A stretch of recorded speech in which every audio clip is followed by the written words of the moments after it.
шаардагы пробкаларды, жол тыгындарын жоюу максатында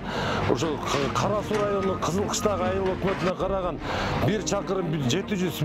метр жолду бул Загородный көчөсүнөн Курманжанатка көчөсүнө чейин аралыгын оңдоп түзөө максатында биз сүйлөшүүлөрдү жүргүзүп, жыйынтыгында Кызыл Кыштак айыл өкмөтүнүн айылдык кеңешинин депутаттары колдоо көргөзүп, Ош шаардык кеңешинин депутаттары колдоо көргөзүп, бүгүнкү күндө ушул 1 километр 700 чакырым аралыгы Ош шаарынын мэриясынын балансына өткөрүлүп, жолдор башкармалыгы тарабынан капиталдык оңдоо иштери жүргүзүлдү. Оңдоп түзөө иштеринин алкагында аталган жолго 2 тарабына тротуар, ирригациялык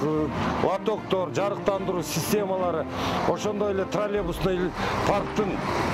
оңго жакын мамынчалары жылдырылып, жаңы автовокзалдын тушундагы жол тар болгондугуна байланыштуу ал жолду дагы бир 6 метрге кеңейтип, эки тарабын бир тарабынан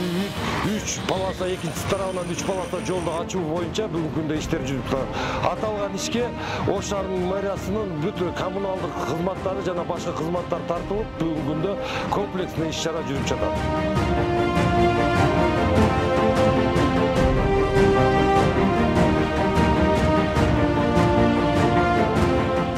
Beş yıldan beri asfalt olmayan da bir yer.